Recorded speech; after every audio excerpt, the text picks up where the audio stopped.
Good afternoon, everyone, and welcome to Sunday Sessions. It's 7th of February, 2021.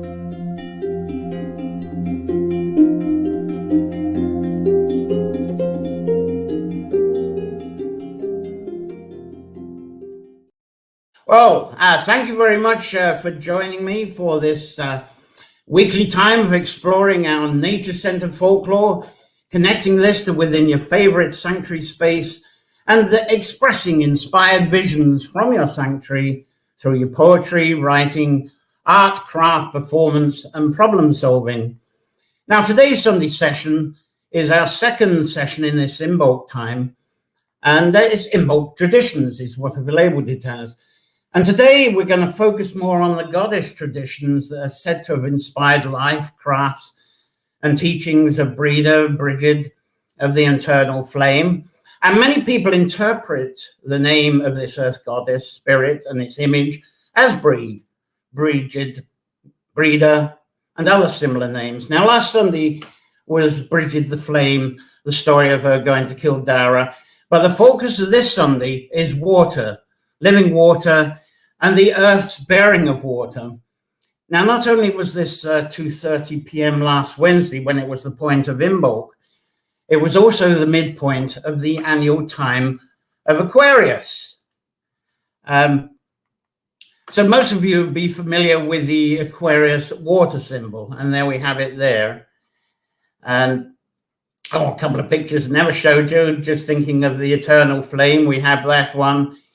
And there's our sort of logo for the Imbolc. Anyway, going on to the Aquarius, you'll be familiar with it. It's a symbol of the water waves, even though Aquarius is an air sign. Now, it seems to appear in ancient art. And Fornox, the megalithic site in Meath, is a great example of that. Here's a stone there. And that's a bit more close up, or another one that's close up. There's myself in my more youth standing beside it. And if you're not familiar with the outside of Fornox, there it is. You have to go and get the key up the road. And then, of course, there's the man pouring the water. That's the Aquarian symbol. And there's Leo Riker, perhaps in his younger years. I'm stuck on that. And come on, next one up, please. There you go. And there's this man. Or I think I've got another one as well. Or you've got a choice of this one. The man pouring water on the land as an Aquarian symbol. But before he came along, there was a woman pouring water. And that was the Aquarian symbol for many centuries, I believe. And give you a couple more here. There's that one. And is this another one? Yes, that's when we were at the Shannon Pot. We got Bee on and she's watching. She might remember because she was there. But where I live, there's usually, most years, there seems to be snow that's fallen. And on British Day anyway, on the 1st and even around now, at least on the hills and the low mountains around here at Carrowcrory. Now, by the sidereal point of Imbolc, a few days later, this snow is melting. It's melting and it's going down geological swallow holes. Here's one here. And from there, it goes underground and picks up minerals and chelates them on the way underground and appears in the natural springs, replenishing the wells. That's outside Mullingar.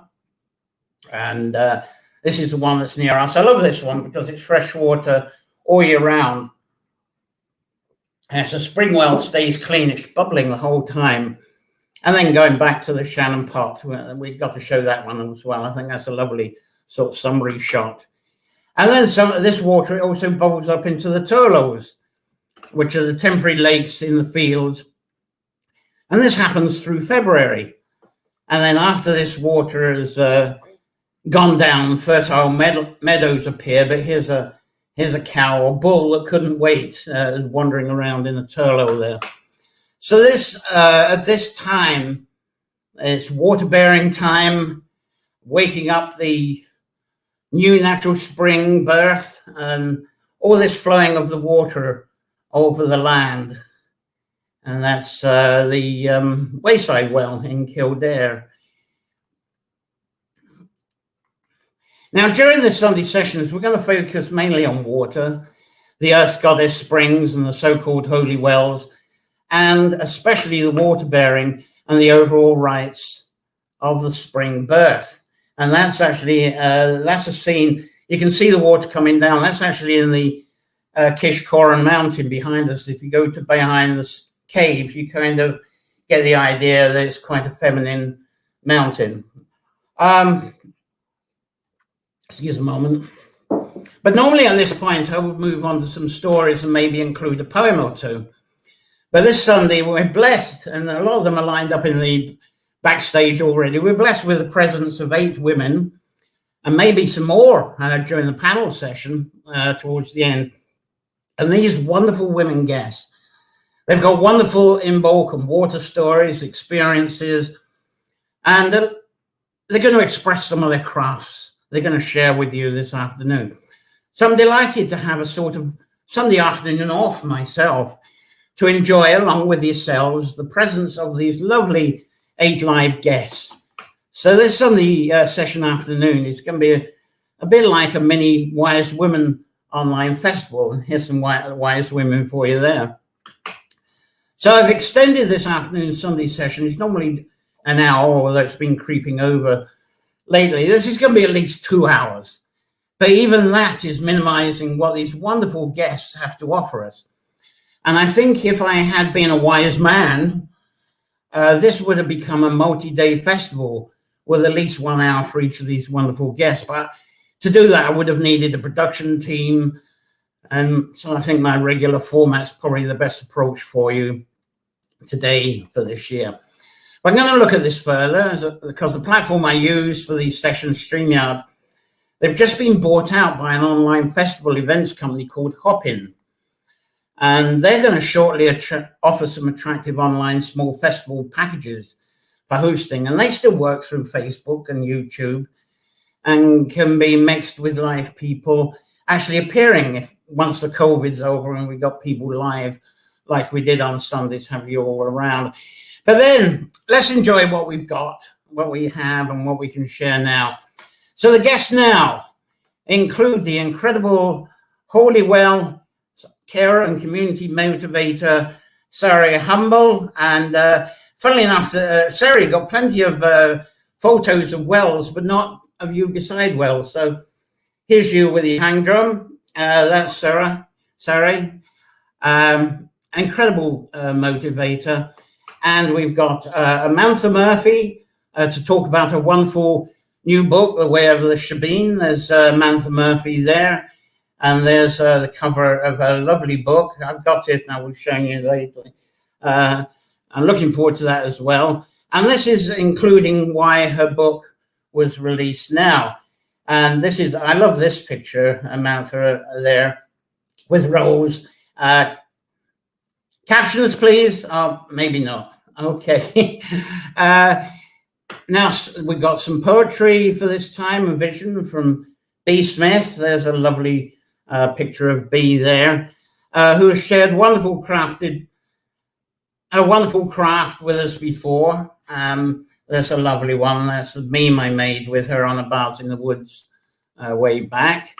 And then from County Wicklow, another Sacred Wells carer and Hidden Wells discoverer, usually hosts the Brighid Festival at this time in Glendalough, but not this year. Rosalind Durkin, and there she is when we were doing a Baths in the Woods at Glendalough in her sort of casual form. So, and that's that was a great do. And this is more or less her sort of LinkedIn look, which is absolutely beautiful. And as I say, she's where we were at that time. That's by the Kevin's Well in Glendalough, and I'm going to be talking about another well she led us to. And we've got a lovely return of Gina McGarry. She's not on in the back room here, but I hope she'll turn up. Be lovely. She's at Brighid's Academy of Healing Arts, and she's going to share her lovely connection to water and herbs at this time that gives her practice her name. And I love this one of her sitting in the tree. I think that's a gorgeous one of her there.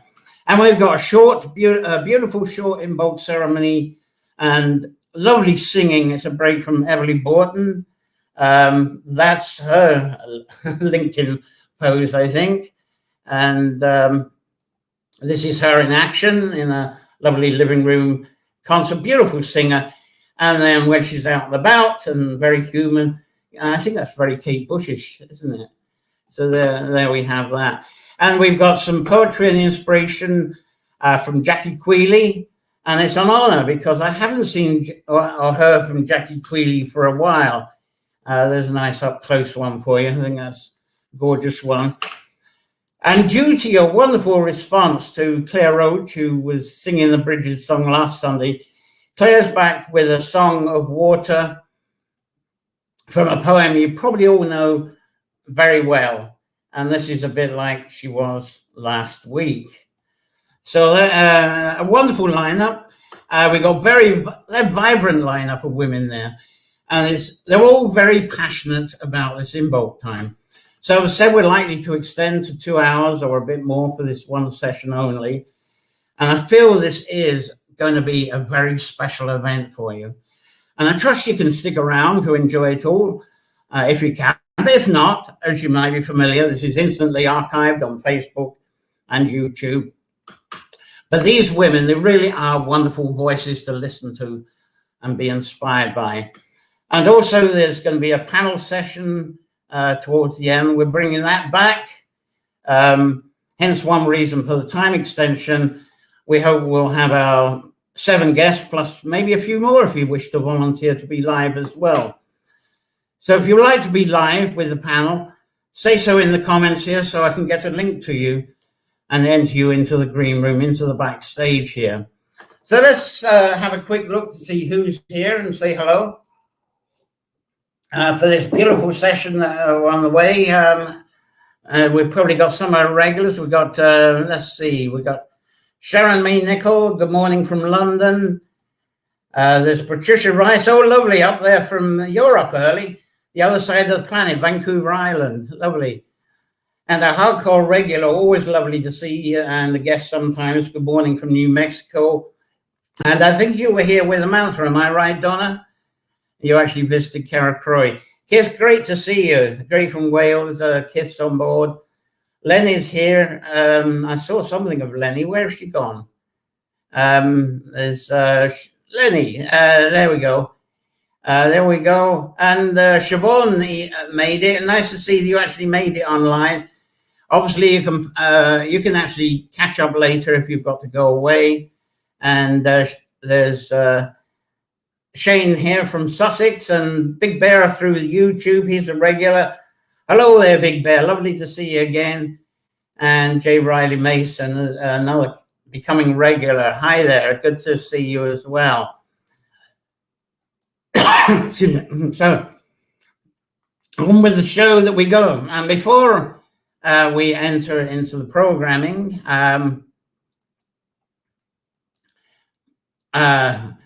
let's get down to the business of this now. With our lovely guests, these Carrowcrory Sunday sessions in the Carrowcrory Labyrinth Gardens. And then we miss having you visitors on Sundays due to the current situation. But they're brought to you largely due to the Patreon subscribers.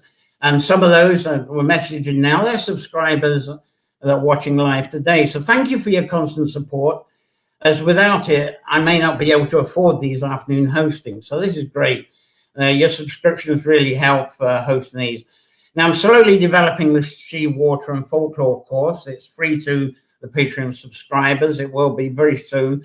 Preparations, I apologize, have been slow because preparations for each of these Sunday sessions takes up an amazing bit of time. But attention to the course is there. It's on the way. You can there's the link. You can subscribe $1, €1, or £1 or more a month. And that's the link. So thank you very much with that. Now, at last, the moment you've certainly been waiting for. Now, someone's been messaging me quietly. Saying, there we go. Thank you, sir, for that. You're right. There we go. Great. It's fantastic. There's a bit of chatting in the back room there. That's lovely to see as well. So, Let's get on with this precious show by introducing our first lovely guest for this afternoon, and surprisingly, I'm bang on time. We got Sarah Humble, and I got all these people backstage, so I hope we get the right person on. Now, Sarah is a Hatha yoga teacher based in Leitrim, and part of the work was Sarah guiding people to connect with their surroundings and environment.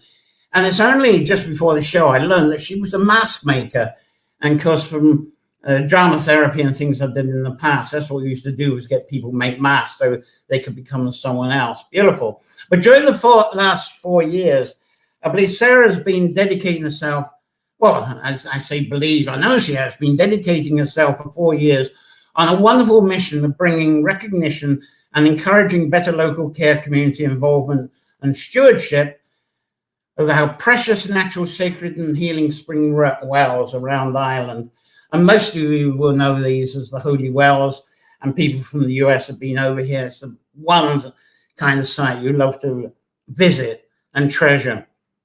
And Sarah is a moderator of the All Is Well group on Facebook, worth checking that out. She's keeper of the Fairy Council of Ireland website and coordinator of projects from that website.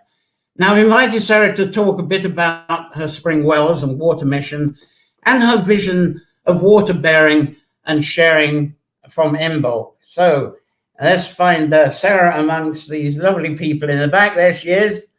And get my time to get my headphones on. There she is. Right. Hello there, Sarah. Lovely to see you.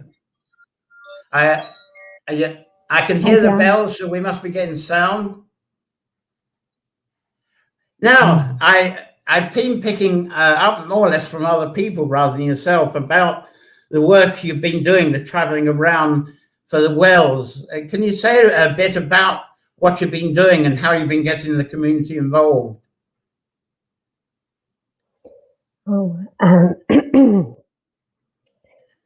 Thank you very much for creating this space. I'm so honored to be among such fine company, and I'm just very, very grateful. So about 4 years ago,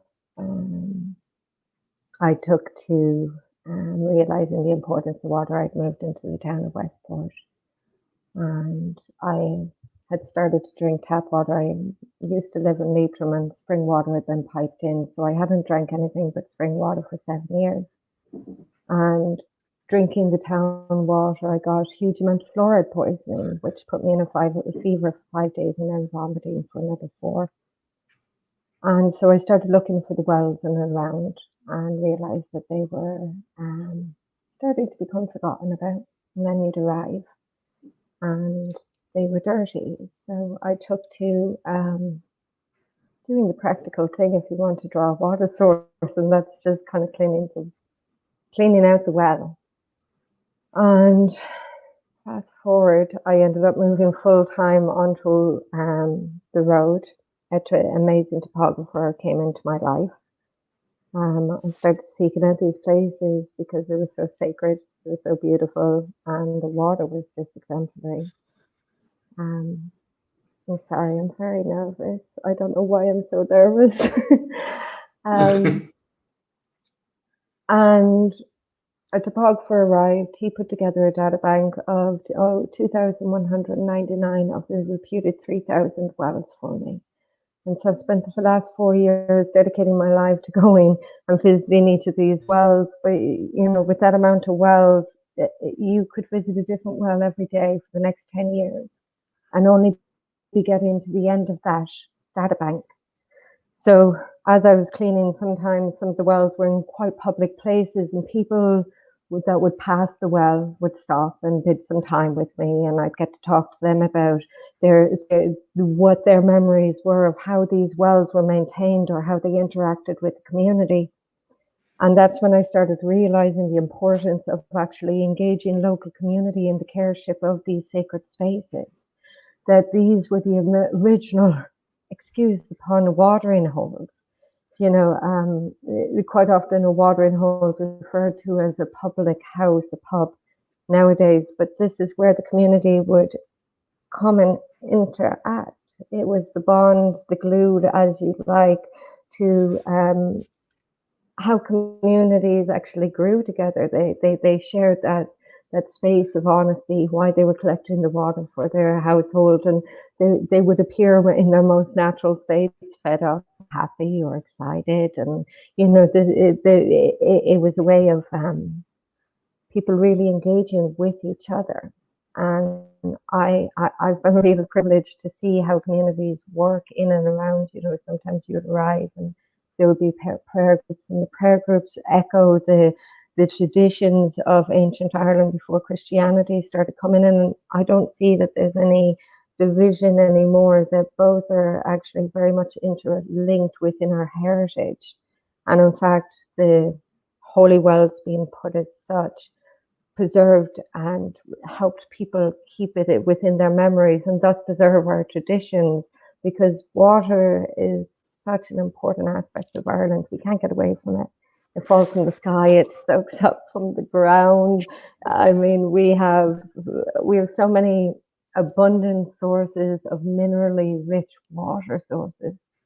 Each of these wells are associated with a different cure, and they can be within half a mile of each other and have completely different mineral compositions from them. It's been an amazing journey of people's participation in how that they interact with these wells, and I'm just really, really honored to have spent so much time in and around them. It's become the complete focus of my life, and it's a beautiful journey. Now, one that I got very interested in is I forget that it begins with K, but the British well that's below Uisneach, because last time I was there, it was quite overgrown because it was a place that was really looked after. But you've been there not so long ago, and it's really looking a picture. I haven't got any photos of it, but beautiful heart-shaped well. Did you get quite a lot of local interaction with that one? Because it really looks gorgeous now. It's definitely one of the heart, is that Brigid's well. So a few years ago, we realized that Ireland is very ancient in everything that isn't within the landscape, and we decided we'd form a walk from the kingdom to the crown. That walk is called Siúl an Crag. So we started in Ballinskelligs and moved up through the sacred sites and the holy wells of Ireland, bringing awareness and cleaning them as we went. The walk got as far as Slane, and then we realized it was time to stop and reevaluate. When this COVID situation came in, it became very apparent that we needed to finish the walk. So on the 4th of August last year, I left from Tory Island, and I took a route following the story of Lugh of Longfather down through the country that brought me through the alignments of different sacred sites and different holy wells. Brigid's well was, it was just before Samhain. It was the week before Samhain that I arrived at Brigid's well, and I'd become aware because the last walk that's where it intersected, had ended up at Brigid's well, and the beautiful ash tree, that's the guardian tree there, had been struck by lightning and subsequently had cracked off and fallen into the well, and it was this like giant ash tree. So with the first walk, we had somebody come out with a chainsaw and trim it down, and we were using ropes. There were five or six people that came and helped try to get this piece of wood out, but unfortunately we didn't have the right materials. So when I came walking through this time around, coming down from the north, we became a little bit more organized, and I set up camp there. We stayed there a week, and we had people coming from the local community and slightly further ahead to come and help get this tree trunk out. And while we were there, we also did a lot of maintenance in and around. We took back the tree had fallen and cracked on the other side, so there was another branch down like that, and the branch inside the well. And it was amazing the amount of people that came to help fix the Heart Centre of Ireland. And we had a lot of help from David Clark up in Ishnook as well, and he gave us an awful lot of support.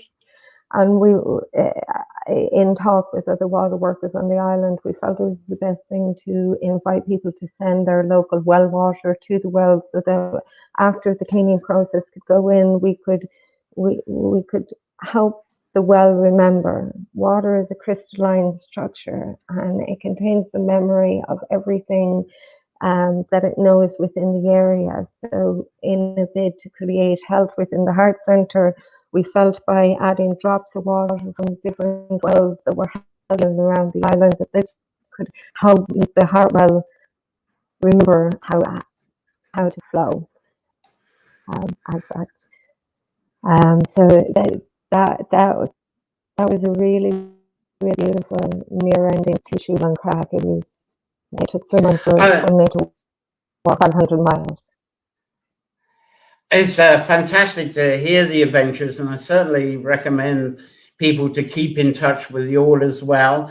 And I put the link up, the Fairy Council .ie, because from your correspondence, you've been doing quite a bit of work with that in the last week or so. So that seems pretty exciting how that's developing. It is, and you mentioned at the beginning, I'm connected to the time of Aquarius and the water keepers. I think that the Fairy Council has been designed as a hub, a central hub, to begin to show recognition towards ecology, towards heritage, towards the island. And in my journeys traveling around, well, we've also got we started gathering. We're hoping that it will be a container to show what we can offer, and you know, for peers to be able to meet people with similar interests and connect in that way, and also as window for the wide public to be.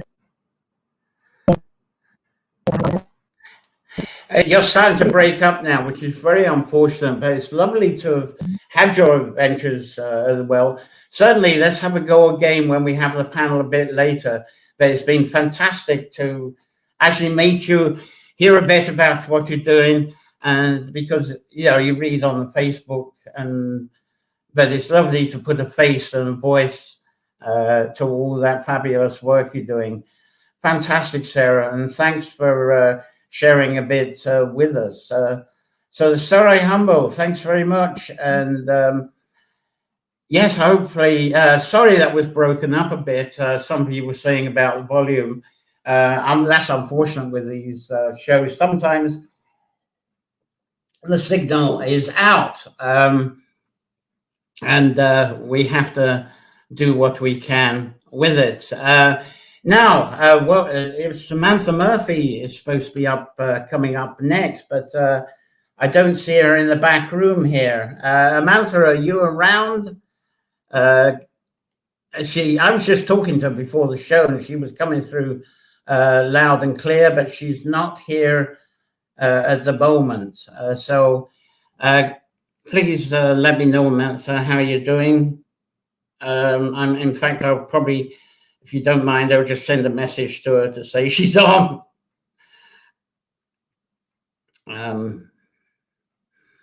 So give me a second with that.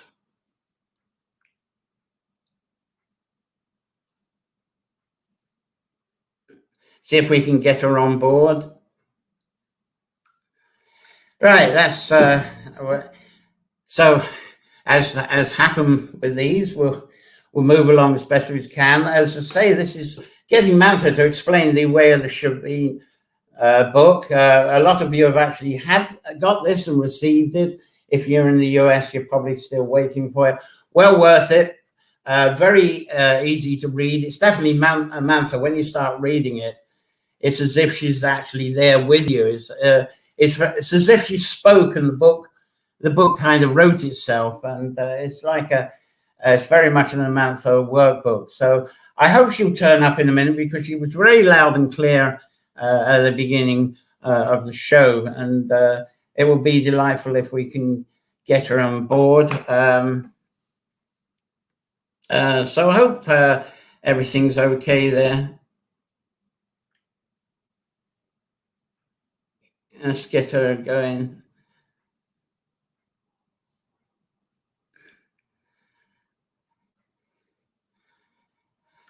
Right, there we go.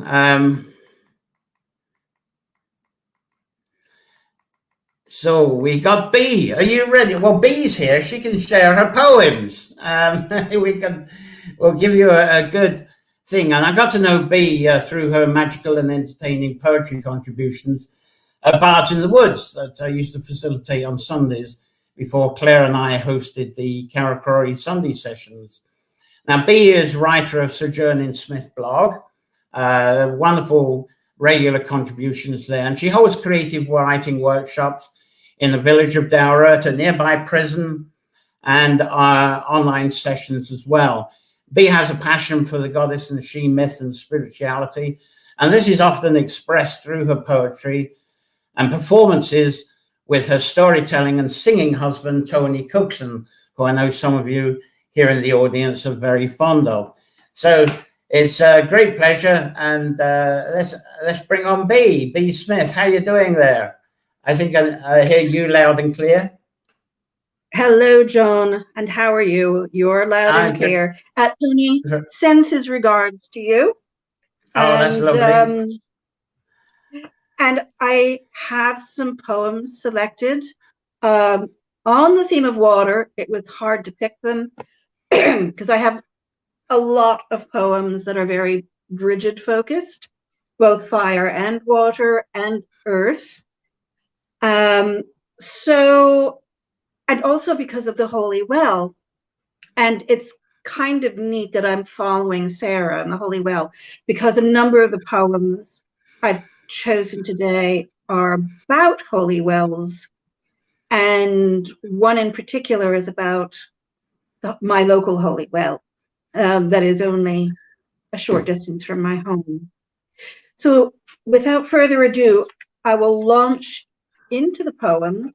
I'm thanking my cat because earlier on he was sitting on my hard copies that I'm going to read from, and he moved himself, which was very considerate. The first poem is called The Language of Water.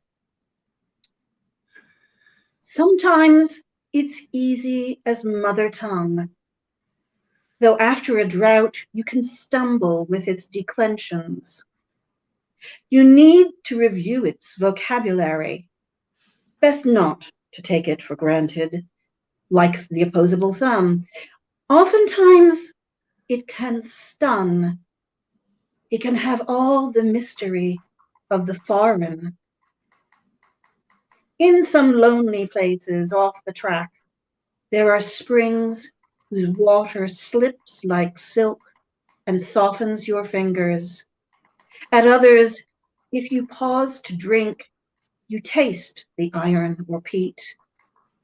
Locals search for the one that is sweet, soft or hard, icy or warm, contained in cup or in stony wellhead. It can overrun. It can drown. It can cure or quench. It can be rampant as forest cataract in spate. It can be as fresh as your cheeky daughter, or salty as her tears, and as irregular as ocean tides. So, the next poem I call Bridewell, and it comes from English viewers will be aware that there are courts in England, in particular London and Leeds, that are known as the Bridewell. And this goes directly back to when there were Bridget's Wells or St. Bridget's Wells, and how Bridget was actually associated. I mean, we know of her as being associated with poetry and with healing and with smithcraft, but she is also associated with justice and peace and reconciliation. So this one is called Bride's Well. If you cannot forge something new from forgiveness, you stand there hovering on the rim of what if and what is and what is yet to be. The wise woman bride holds court at the well, where the deep, dark, down below is the source, bubbling up, breaking the surface, rippling out, catching light and shining. Stare down deep. Drink that holy water. Be healed, not judged, she says. So the next poem isn't as short, it's a much longer poem. And it reflects a daily pilgrimage I've been taking, especially over lockdown.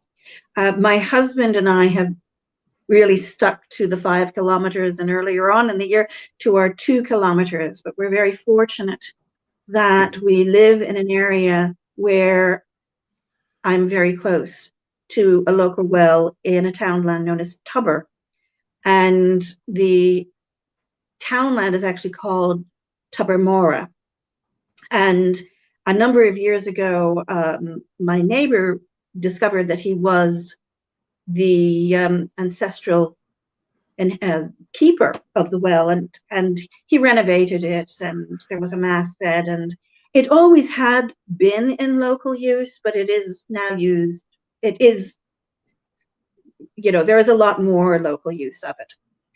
And so I'm going to basically take you on what is, in effect, my local daily walk, almost every day that it isn't icy out underfoot.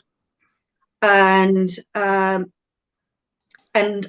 go up there to pray and have meditation with the lady. And the poem is called 2,500 Steps, a Breath.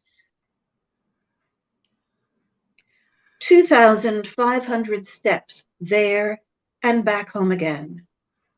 A daily pilgrimage up and down a hedge-fringed lane. Moss, lichen-limbed ash trees. Alder is up to its knees, soaking up the runoff from the lane side shuck. Step, step, step, breathe. A baby oak is growing up through eons old rock. There is primrose and buttercup. Soon horsetail will spring its bogbrush bristles up. Step, step, step, breathe. There is birdsong, far off rumble of tractor engine, anxious mares from mothers of frisky twin lambs, the lowing basso profundo from brown cows in the old pound. Step, step, step, breathe. The lane smells of new life and silage liberated from black plastic veils. There is the whispered suggestion of precipitation, a mist on the cheek that never soaks the skin. Step, step, step, breathe. The fields unfold their green and reach upland, undulating towards the sky. The playbank ranges to the right, lorded by cloud. The gray-edged half-mourning kind doing their best not to cry. Step, step, step, breathe. Past the lost village's old pound, past the modern barn where cows soulfully munch their silage lunch, past the remnant of what once was a house. Step, step, step, breathe. First, pause to let the fox cross the lane, coming from its devotions at the Holy Well's shrine. What litany of heartfelt murmurings has weighed down that gnarled hawthorn's limbs with ribbons, scapulars, rosary beads, and mittens. Breathe. Listen to the burn's rush and bustle. The Holy Well's sacred water rises and falls in drought and flood. The alabaster plaster Mary stands open-armed for petitions from those who have no other recourse than she. Breathe. Oh, beautiful. Ah, gorgeous. Do you know that well, John? Have you ever been up to Tubber on your various pilgrimages up my neck of the woods? I know No, I haven't. We've talked about it a few times, but it hasn't happened at all. So, you've mentioned about it. It would be about 2 miles at most. No, it can't be that much, can it? Maybe 3 kilometers from Dowra village at the most, off the main road. So, and it's kind of a well-kept secret, but there's lots of folklore surrounding Tubber, but that will be for another time of storytelling. I thought I would finish with a poem that appeared in my Brigid's Way ebook, and it's one that I often use in workshops at this time of year, and it has more to do with the mythology around Saint Bridget, but it is, I mean, I always think of Bridget's mantle as basically being the earth, and I think last week you had the most beautiful bit of artwork in which the goddess her mantle is the greening of the land at this time of year. And many years ago, I was chatting with Dolores Whelan, and she told me that the word for plenty in Irish is galore, and the word for enough in Irish is galore. And it inspired this poem, which is called Bridget's Mantle. Lay me down upon your cloak, swaddle me, sing to me your secrets of always enough. Lay me down upon your cloak, wrap me snug, tell me a story, the miracle of always enough. Lay me down upon your cloak, rock me gently now, lay me down in the source of always enough. So those are a few of my Bridget inspired or Holy Well inspired poems that I've collected from the chest full of them that I have. That was absolutely beautiful, Bee. Well, you're so very welcome. Pardon? That's You're stunning. very welcome. Pardon? Right. Well, I hope the people here today will have enjoyed them. I always enjoy. Let's see. Let's see. The comments are here. We get and then Charlene Ray, so wonderful there, and we got a high-low B. There's a couple of hearts coming around, and then Sharon, an applause there. Definitely an applause. So thanks very much for that, and Riley Wave Mason. to Marita in Ohio. Yes, there's a lot of stuff going on here. Yeah. it came on very clear, which was lovely. Now let's see what's happening. Okay. Behind the scenes, unfortunately, there's all kinds of tech issues. I've had to go on to tech support and all kinds of stuff going on. But anyway, that was absolutely beautiful, and I'm going to have to go over that again. But a great applause for B there. Thank you so much. Beautiful poems, beautiful expression, and so clear this time, because I know we had a struggle last time. So thanks, and I hope you can join in the panel a bit later on. It'd be fabulous, B. Thank you so much. On it. I'll stay with you on StreamYard. Yeah. So B Smith there. Thanks very much. Now, one of the things, it's a bit embarrassing. I've been exchanging messages with Amantha Murphy, and she's saying, "Oh, I'm here. And then there's something else. Oh, that's Eve is coming. For some reason, Amantha's not coming on. Anyway, we'll have to move on. She says she's waving at me, but unfortunately, I don't actually see her. I hope we can find a way of getting Amantha on, because she was beautifully clear earlier. So it's definitely on with the show, and hopefully we'll have a session of Amantha very soon, because I think a lot of people have been looking forward to that. But we have some lovely people to share with you coming up, and let's have Rosalind. I first met Rosalind Durkin during the Bards in the Woods at Glendalough earlier in, must have been 2012 or 13. And you saw the picture earlier. And there was a sort of emerging with Rosalind guiding and presenting the Holy Wells of Glendalough. And this included Rosalind leading us to an ancient well. And I'm trying to get the picture up for this. And she uncovered it, because this is one of the things that Rosalind does. She finds wells and she uncovers them and she guides people to them, and around Wicklow. And I think I got a picture of it. And this one that was near the Reeford Church by the Upper Lake. And there it is. Come on up.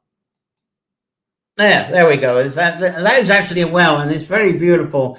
A photo doesn't really show it so much. But by trade, Rosalind is a kinesiology and self-care consultant. But as I'm saying, she's a founder of Wicklow Wells, that's discovered and restored at least 30 lost holy wells out of about 120 known wells around Wicklow County. Rosalind has also coordinated some Bridget's Imbolc festivals based at Glendalough and Lara in County Wicklow. And that included guided walks and talks to the local wells. And she seems to have done that for several years now. But of course, for obvious reasons, she couldn't do that now. So I'd love to bring on and introduce you to Rosalind right now. And hello there, Rosalind. How are you doing? Lovely to see you again. Long time no see. Yeah, I can see you and I can hear you. So that's a very good. It is wonderful. Yes. Yes. So hi to everybody from a very quiet and strange Glendalough. So when I'm going out now for a walk, you just see just a few local people. So firstly, John, thank you for asking me to come and talk, and also for everybody for joining in. So the interesting thing is, when you said 10 minutes, I thought, okay, I have to really stick to what's really important and kind of shrink the time down. So I'll be conscious of the time. So my connection with Bridget's Day is interesting, because my birthday is on St. Bridget's Day. So I've always had a very strong connection with Bridget. And then my connection with the wells started in probably about 2012, when we were running a midsummer festival in Glendalough, and somebody asked me to check what were the traditions connected with midsummer. And one of them was to go to a local well and to clean the well and to give thanks for clean water. And that really struck me as giving thanks for clean water is equally as important now as it was then. So a group of us got interested in looking at, well, how many holy wells are there in Wicklow?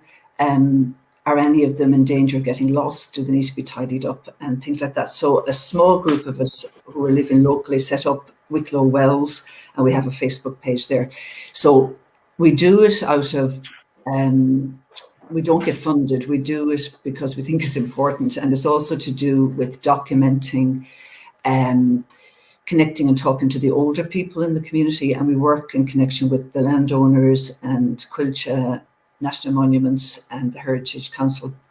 So one of the things that has worked very well for us is that we're very respectful if the wells are on private land, so we can document it, but because of all the things with insurance and farmers and things like that, we're really focusing on the ones that are public access because it makes it easier for visiting. And then to do with the Bridges festivals, we ran a number of events in Glendalough back in, I think, 2015, 16, 17. And that was also connected with, because I've spent some time in Sweden, I was also connected with Celtic spirituality festivals in Sweden.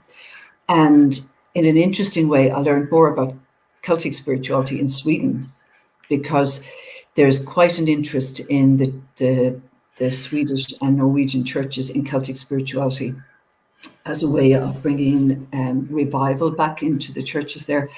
And I mean, the main thing with Celtic spirituality is that God is in nature. God is in everything from the animals to the birds to people to the sky. So that would be a core thing with Celtic spirituality. Now, to do with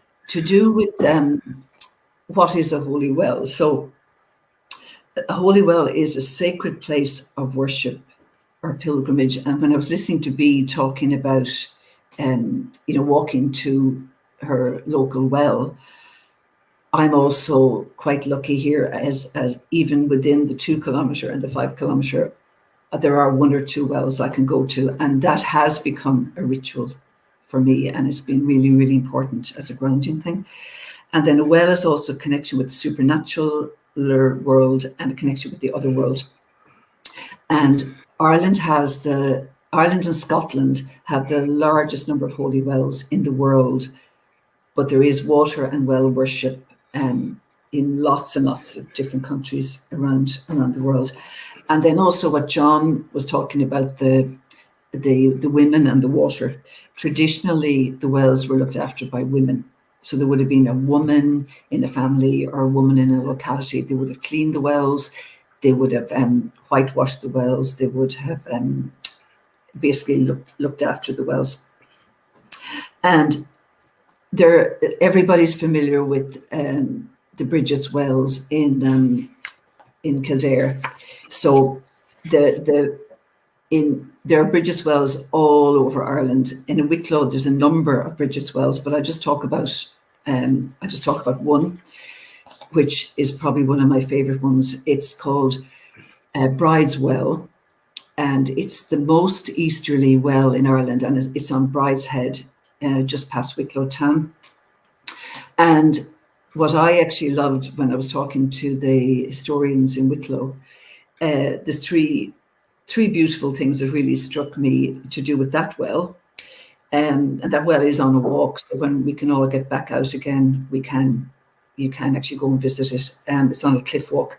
So the first tradition was that the fishermen, when they went to sea, they would go and get water from the well to bring it on their boats, and that was seen to protect them from pirates, from shipwreck, from any disasters at sea. The second tradition with that well was that if a woman wanted to marry, if a maiden went to the well and she drank water from the well, she would have a dream of her husband-to-be and she would marry within a year and a day. And the third story, which I really liked, was that the wells in Ireland way, way, way back were so honoured and respected that the ships lowered their sails when they passed by a holy well as a mark of respect to the well. And then other reasons when we're talking about water would be that there's a huge interest in wells now, and people are going back to the wells.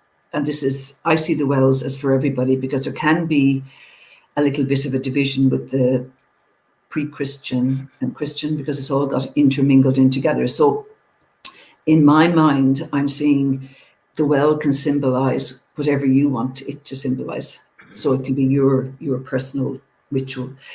And then people visit wells for, it can be for problem solving, if you're sad about something, if you're worried about something. So a lot of people go if somebody they know has a health problem, and they leave an offering.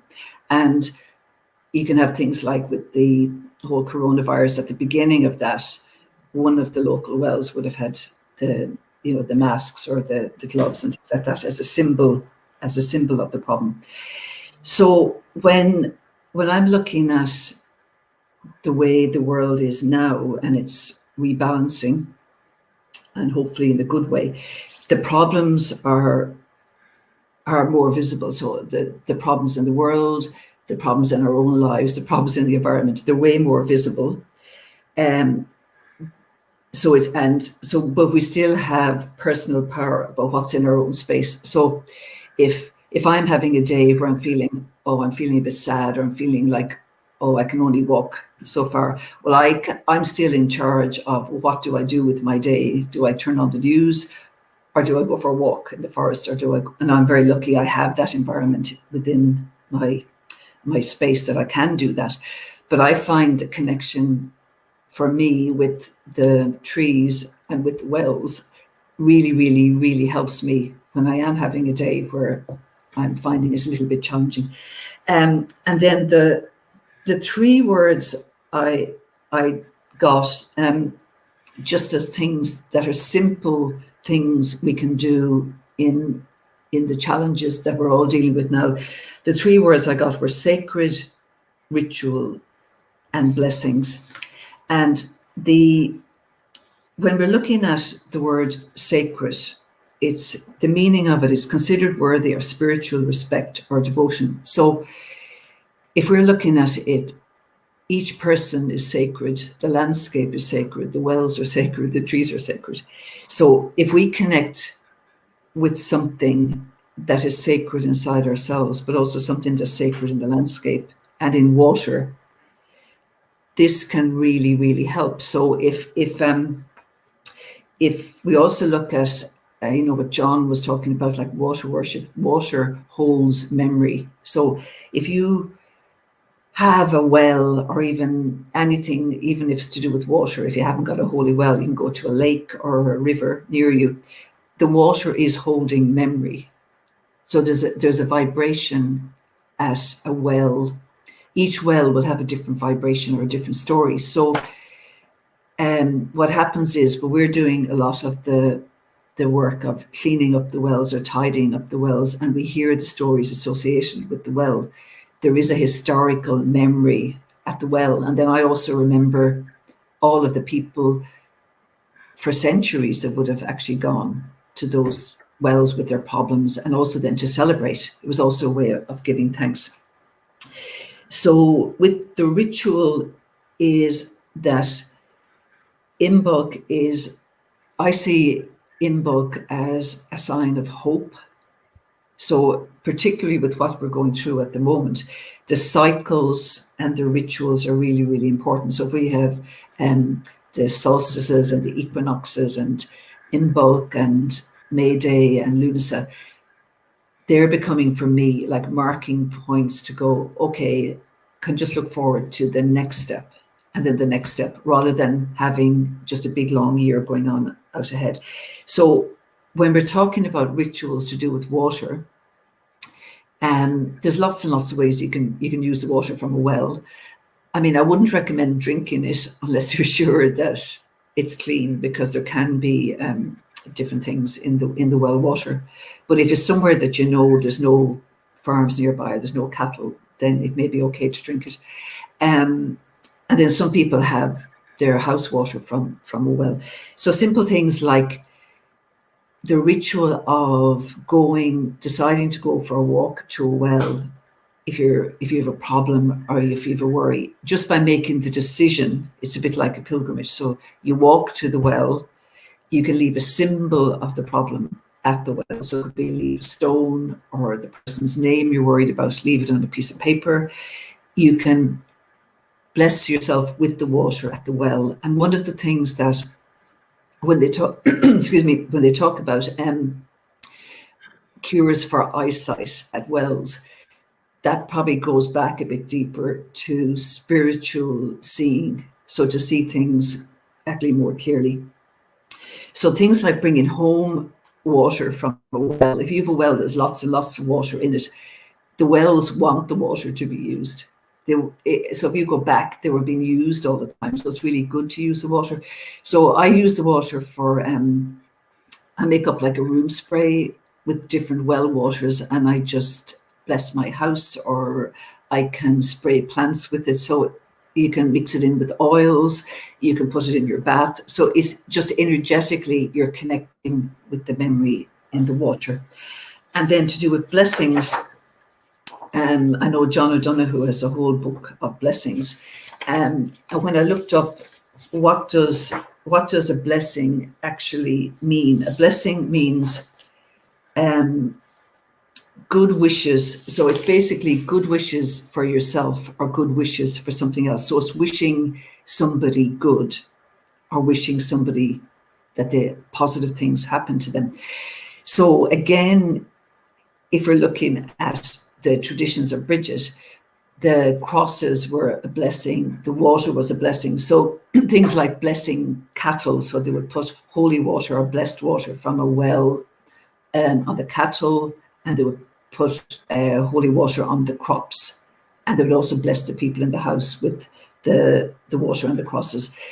So the things like any kind of ritual with the water or with the crosses will actually change your energy, because you're connecting with a very, very ancient ritual, but you're also connecting with the landscape. And that is the power that and the knowledge that still is in the landscape. So what I'm going to just finish off with is a Brighid blessing, and then a very short section of a Seamus Heaney poem where he mentions wells. So St. Brigid's blessing. May Brighid bless the house wherein you dwell. Bless every fireside, every wall and door. Bless every heart that beats beneath its roof. Bless every hand that toils to bring it joy. Bless every foot that walks its portals through. May Brighid bless the house that shelters you. And the poem Seamus Heaney is a poem called The Cure at Troy, but I'm just going to read 2 verses of it. And he spent a lot of his life living in Wicklow near Ashford. So a lot of his inspiration would have come from the local environment. History says, don't hope on this side of the grave. But then once in a lifetime, the longed for tidal wave of justice can rise up, and hope and history rhyme. So hope for a great sea change on the far side of revenge. Believe that a further shore is reachable from here. Believe in miracles and cures and healing wells. So that would be the general idea of what I'm doing at the moment. Oh, that's absolutely beautiful, Rosalind. And there's a lot of people in the audience who are actually loving this. Got Margie Dunn here, lovely poem. And there's Shane Gadd there. Beautiful wisdom, it certainly was. And Donna Johnson, I know she loved it. Wells want their water to be used. I'm going to talk about that in a moment. And there she is, lovely talk. Charlene's here with you. Wealth of knowledge, special experience to be on a well walk with her. and then wonderfully Lenny over in Holland there. Fabulous appreciation there. And of course, Charlene's she's sort of jumping with joy there, obviously. And yeah, that was fabulous. A couple of things you mentioned the beautiful Brighid's well there on the Brighid's Head, Wicklow. And I think I was with Claire at the time.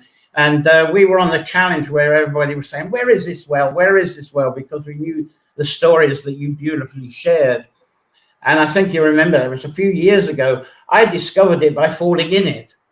I don't remember that. Yes, I do remember. So I'm wondering if that water will have memory now. But that whole thing of water and memory, I'm very full on with that, I must admit. And I love that. It's a hard one to. It was a very hard one to find because it was totally overgrown on the cliff. Yes. Yeah. Well, obviously, I didn't find it too hard to find. you were blessed. But I seem to have found a few wells by falling in them. Like that. But the other thing that was lovely, you were saying, realizing now how we take our local wells here for granted. You were saying, oh, don't drink from the wells. And it's sad that people are not being able to drink from the wells, because it wasn't long ago that the wells around here, they were our water supply. We've got a group water system now. And so they are still like a water supply. You can go up them, and some people do. They get their drinking water from them. So the work of Sarah that was on the beginning has really helped to bring that about. So it's really nice to get the flow going. Of course, you've got to be careful, because we had one well I fell in, and the archaeologist came along and said, oh, what are you doing that for? But once he'd gone away, we got the well, so it was flowing again. Anyway, that was absolutely fabulous. I hope you'll join us for the panel a bit later on. It was well appreciated. Lovely to see you again. Absolutely fabulous. Thank you so much, Rosaline. And I know that all of you, and I haven't seen the other comments. Let's have a look what you're saying, because we've got a Mantha on there. Hooray! Coming shortly. Let's see what. And there's Sherry's on. She's a regular, and good to see you back, Sherry. And there's Donna wondering if we were going to get a Mantha there, but everything's looking great. And beautiful B. And the one thing I didn't do with B, I've got a banner for her. If you want to actually see her poems, there you go. That's B's blog there. The Sojourning Smith. Any other comments that are worth going? Lovely poetry, thank you. And lovely job, guys, there from Tuesday Webfield. Anybody else? Lovely poetry. There we go. Deborah, lovely. Thank you, B. All these lovely compliments on B as well. And Kimberly is a regular. Good morning to you from Boston. And there's Lenny. I feel I know that walk to the well, best kept secret. The one that B was mentioning about. And there's Mantha Murphy, who was lost, but she was there, was clapping earlier on. So it's definitely on with the show now, isn't it? Absolutely fabulous, because yes, I see her in the backstage, very clear. Sorry about that mix-up of Mantha. Now, Mantha is well known to many of you as she's been quite a world traveler. And when I first met Mantha, she brought back memories from my childhood, because my childhood, there was a lot of time amongst healing circles, mediums and clairvoyants, because I was brought up in that world on my father's family, the uncles and aunts, great uncles especially. And it was from her clairvoyance and mediumship that Mantha seems to have crafted her way. And when I first met Mantha, it felt like she was someone from one of these healing circles. But Mantha has coordinated and facilitated Celtic shamanic training workshops around the world for women, pilgrimages around Ireland, visits here at Carrowcrory sometimes. And this is all part of her Academy of Irish Shamanism Apprenticeship for Women. Now, to quote a Mantha, I love this quote, nurturing the spirit, feeding the soul and creating in love and in joy through the womb, chalice, container, sacredness and resonance with the earth's longing. It is allowing ourselves to be all that we are meant to be in the wholeness of our multifaceted feminine being. Now, isn't that a wonderful description of the spirit of Imbolc for one? And it's all part of this, if I can get it up to the camera, of a lovely book. She's author of the very inspirational Drinking from the Source, an earlier publication. And now there's this Imbolc release of The Way of the Shavine, from where I took that quote. And this book is truly an Amantha Murphy personality compendium and apprenticeship introduction. As I was saying earlier, you open that book and you read it, and if you know Amantha, it's as if she's with you and speaking the book to you. Absolutely amazing. So it's delighted to at last have Amantha live to share some magic with you for a few minutes. So here we go. Hello, Amantha, at last. Hi, John. Nice to see you at last too. Oh, fantastic. Yeah, what can I say? I haven't had read the book as much, but there was bits, obviously, being Imbolc. I was reading that section a bit first, and as I say, it felt as if we were out in the tree labyrinth, and you were just kind of teaching it there and then. Absolutely fascinating. And I know some people in this audience now have received their copy, and others are on their way. So I'll leave you to talk about your book and your inspirations of this Imbolc time. Been looking forward to this. Thank you. Thank you. Thank you. Well, I have to say also thank you to Orla, who was the scribe for the book. I talked for many, many years about writing a book, and I kept being asked, was I going to write a book? And I kept saying yes. And then after a while, I realized I was never going to put pen to paper. It's not my forte. My dyslexia is in writing, reading, spelling. And so Orla, bless her, said that she would be my scribe, my word weaver. And so with the permission of the women in workshops, I recorded some of the workshops, and I gave Orla the recordings, and she went through the very lengthy process of typing them up. And then the two of us got together and collated them. And we actually ended up with a book that was 125,000 words, and the publisher cut it down to 70,000. So I grieved on that for a while, but then I had to just let go and say it is what it is meant to be, and that will be fine.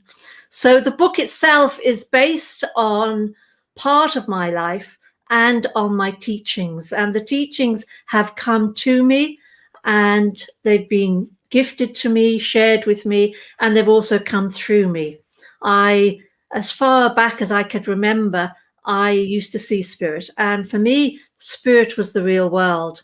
And when I was back here in Kerry with my grandmother every summer, and sometimes also in the springtime, this was the place that held me. It still holds me. It's my soul home. And I would go out and I'd play in the fields, and I would talk to the elementals and the tree beings and the stone people. And Granny would also share her stories with me and take me to places where we would commune together. And for her, the land was the mother. And she used to say to us, if you need anything, you ask the mother, you pray to the mother. And she used to have a picture of the Sacred Heart of Mary with the blue light underneath it. And I still have that blue light now. I have it with a picture by Nicholas Roerich. I don't know if any of you have heard of him, an amazing artist from Russia in the beginning of the 1900s. It's called The Mother of the World. Beautiful painting. So that's when it started. It came to me that way. And it wasn't until I was 12, when I had an eye operation for double vision, that I began to integrate into this life. Everything before that was hard. And even after that, it was difficult, because being dyslexic in the 50s, nobody knew about it, but my subject was mathematics. So I was always top. And because of that, some teachers thought it was willfulness, and I was beaten, literally beaten, and beaten at home because of that. So the teachings themselves continued to come. And like John said, I started as a clairvoyant, moved on into different forms of healing. And then the land started calling me home. As a child, when I'd come back every year, I'd run into the field and open my arms and my legs, and I would lie there like a star waiting. And she would come, this old woman, who would talk to me and hold me. And for me, she was my mother. She's this ancient woman. I used to just call her she. And when I was 16, she told me I had to leave. I couldn't stay. My focus at that point and up until that point was that I was going to move back and be with my grandmother, who was 4'2", and the local midwife and healer in the area. And so I left. And then in my 40s, I came back after a separation, laid in the field, and she came to me and said, it's time to come home. And so my journey then was one of moving back again into the land and beginning to share the teachings that had come through me and were still coming through me. And so the book really is a combination of my journey with that and the teachings that I work with and I share. And I very much see the teachings as a way of awakening the Shivan within other women. That what I have, what comes through me, is a way of instigating or awakening what lies within you. Our ancestors lie within our DNA. They lie in the bones and they lie in our blood. And it's not just from their build and coloring that we are here, but we also carry their memories. And like Bee was talking earlier and Rosalind about water holding memory. You know, our body is made up of so much water. The land holds the water that holds our ancestors and held our ancestors. Our ancestors were buried down into the earth. All of that broke up into the earth, went down into the streams, into the rivers, the grass that grew, the fruit that grew, and the vegetables that were eaten by the people, eaten by the cattle. We actually ingested our ancestors. They walk with us. They walk beside us. And in the teachings, the main aspect of it is recognizing our ancestors and being able to journey to them so that we can connect, we can see what patterns we carry in honor of them. And there are patterns, what we see as roots. Our ancestors are our roots. And that's what a lot of people come back to Ireland to look for their roots. So we go into those roots, we call upon our ancestors and we ask them to share what it is that we carry in honor of them and what roots no longer support us, what roots are actually now taking from us, drawing from us. And so how may we work with that? How may we honor that so that we can release it so it doesn't continue on through the generations. It doesn't move on to our children, our nephews, our nieces, and to continue to flow, that we can actually clear it. And I see that also as part of our soul journey, that as souls, we've chosen to do that too. We've chosen to work through these patterns so that we can grow on.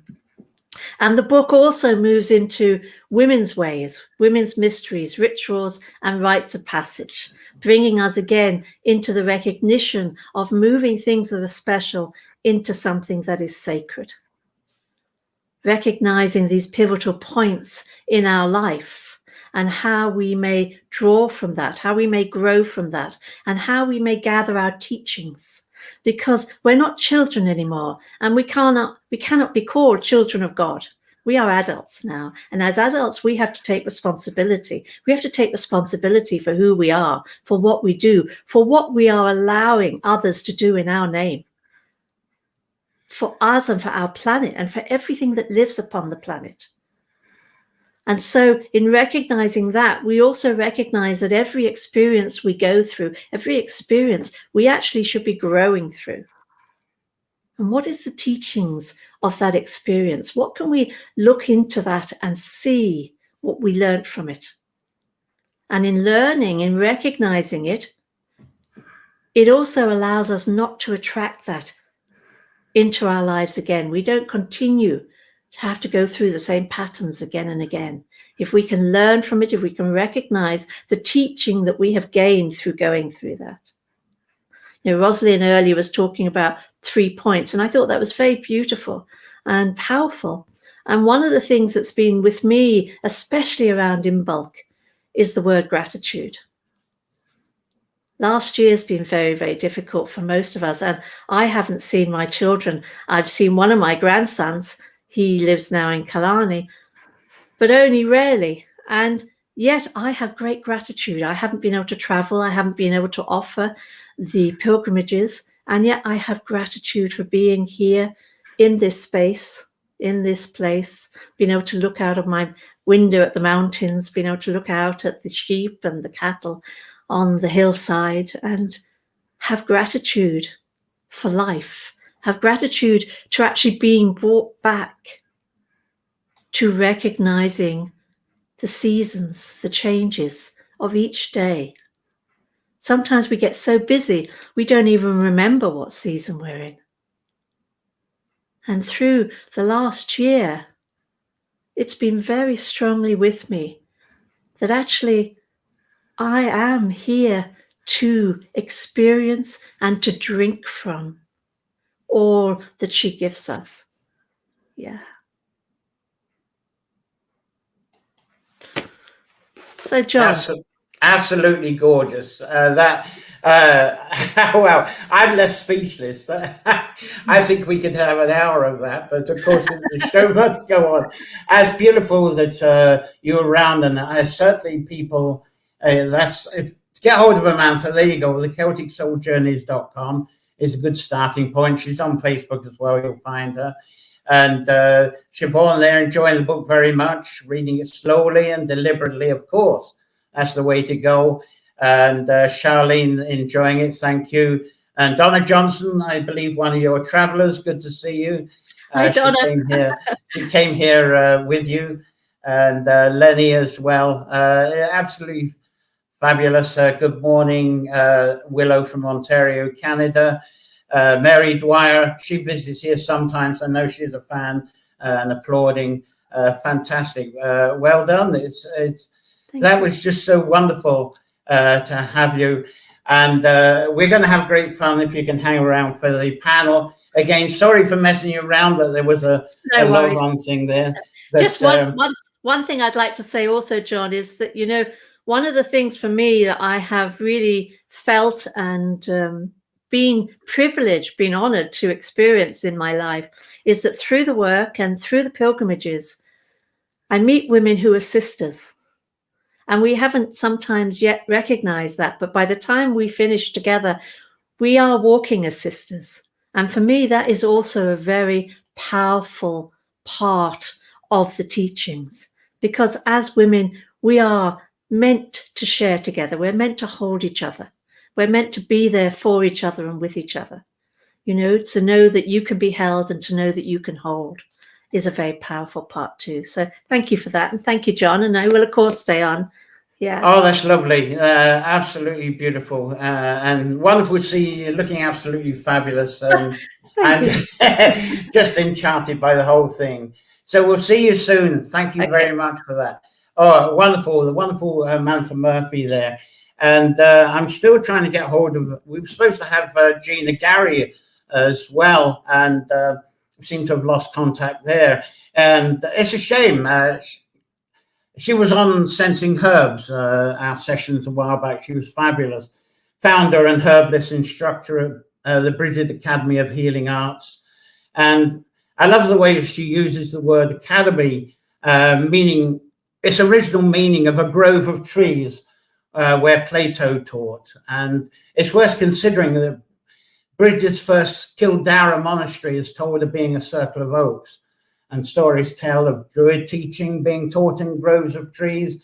And even here with the Sunday sessions when we had people here. And also we've broadcasted, if the weather's okay, we're out there broadcasting from the Grove of Willows when the weather's not too cold. If I went out with the gear now, it freezes up, as it happened to us on one Sunday session. So unfortunately she's not here. There was some kind of message come through. So we'll see what can be said there.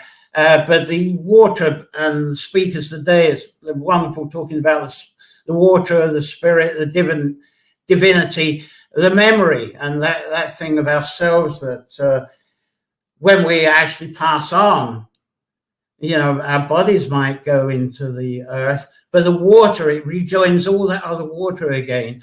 And I think this seems to be flowing out from the women and what they're sharing with us today. Anyway, for the next up is another little treat. And Evelyn, I think you're actually there anyway. I think I saw her pop in. But before we go away, let's see what else you might be saying. On to the next thing. Gratitude. There's Donna with a lovely reminder. Thank you, Amantha. We've had Siobhan's comment. Okay, now what I've got, we got a bit of a treat for you now. Well, they're all treats, all fabulous, but I have to get this one lined up. Evelyn Burton. I showed some pictures earlier. And hello, Evelyn. If you're actually around, I saw your name somewhere. Now, she's an angelic singer of amazing voice range and tones, opera trained, as you will shortly hear, and she loves to sing jazz too. Evelyn's strongly connected with the Brighid Fort Festival, which is on each 1st of February onwards. They had it online this year. And Evelyn couldn't be with us today because she was performing at another online event, but I saw her pop in at some point.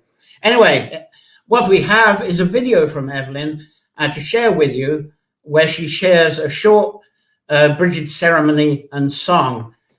So without further ado is Evelyn Burton, and I'm sure you will enjoy this.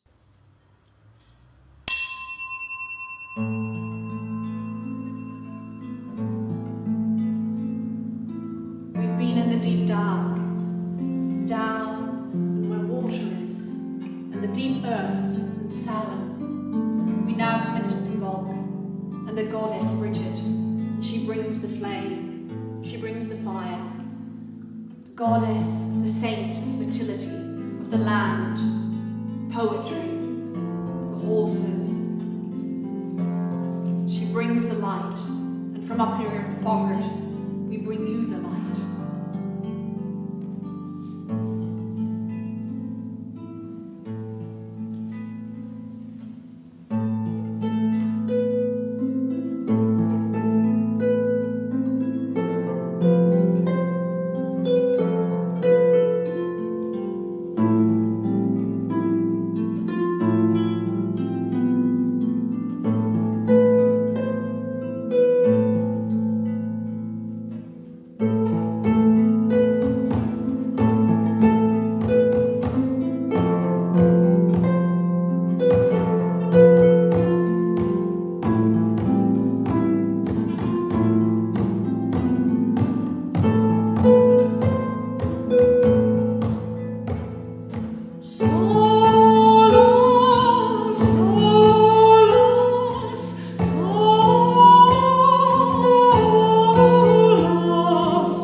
Well, that was Evelyn Burton. What a treat for us, eh? I hope you enjoyed that. I think there was one or two of you. Certainly, yes, what a voice. And Siobhan liked the harp there. Stunning. Well, I hope we'll hear more. And hopefully we might get her on board in the panel a bit later. She may well be on the way. But next, is Jackie Quealy. Now, I first met Jackie, I think it was 2012. She was just winding up her Scottish tours and workshop business there in Scotland that she called Celtic Trails. And Jackie wanted to spend more time with her father in Galway, I think. And she became very passionate about the traditions and spirituality of Clare's Burren. And within the Clare Burren tours and workshops that she built up, sharing the places, the hidden places that she knew, she discovered, the stories that she picked up, she started including a practice of dowsing, sound toning, and of course, this included much time with the groups around sacred wells around the Burren. She's posted lots of activity around the wells there, fabulous pictures. Now, during recent years, Jackie's been focused more on her biofield tuning practice, using tuning forks as tools. Jackie's an author of several books that share her experiences and skills from Scotland through Ireland and what she has done. They're all very beautifully done, and some include her poetry. And delightfully, Jackie's here with us for a few minutes, and she's going to share some of her poetry and some of her interpretations for this Imbolc time. So it's a great pleasure after a long time to bring on Jackie. It's beautiful. Hello there, Jackie. Oh, Jackie hello, Quealy. and hello, everyone. I'm really enjoying this. Thank you for inviting me. Beautiful presentations. So I'm talking a little bit about water, and the last tune really brought me to my first poem, which is set in the Burren. I live on the edge of the Burren, and this is to do with beautiful waterfalls called the Seven Springs. So hopefully some of you have been there, and they're really quite hidden, really, and they cascade down off a plateau into the base of some limestone cliffs in amongst the hazel thicket. And I've got a great affinity with hazel. It's supposed to be one of the meanings of my surname, Quealy, and my ancestors are from the seaward side of the Burren. So I'm going to talk. This poem is called The Source, and by the way, also it was Amantha talking about the ancestors and the waters holding the memory of the ancestors too. And there is a very large myth that takes place in this area, where the last member of the Tuatha De Danann, who was a magic blacksmith, he lived there, and he was called Lon the Smith, and he lived in a deep cave that no one can find in this dimension. And the waterfalls are part of this legend. They come from the white cow, the glacier, who has a never-ending stream of milk, and this milk turned into the seven streams. So that's just to give you a little bit of background, and I would go to these sites and then compose the poem there on the spot or immediately afterwards from a photograph. So, the source, everlasting glacier, ever lactating, innocently babbling her milky way, testament to her ceaseless flowings, creamy offerings of goodness and light and magic, a momentary joy with deeper meaning lost in a sweet, glistening nocturne filled with lunar chords. Below the spring line, hazel maze inertia jolts awake as the lucky seven escape the limestone tumbril. Babblings of glacier, shifting swiftly through the teleplane, quelling the confusion of winter scrub, liquid manna for a bottomless chalice. Ecstasy pouring down and down and down, gracing the undergrowth with luscious mosses, a glass tumbler of posterity for the Burren. Okay, thank you for listening. So the Milky Way that I referred to is my interpretation of at a celestial level of that legend. So that's in my book, The Spirit of the Burren, if you want to read about it. So the next poem I want to do on water is from very near me.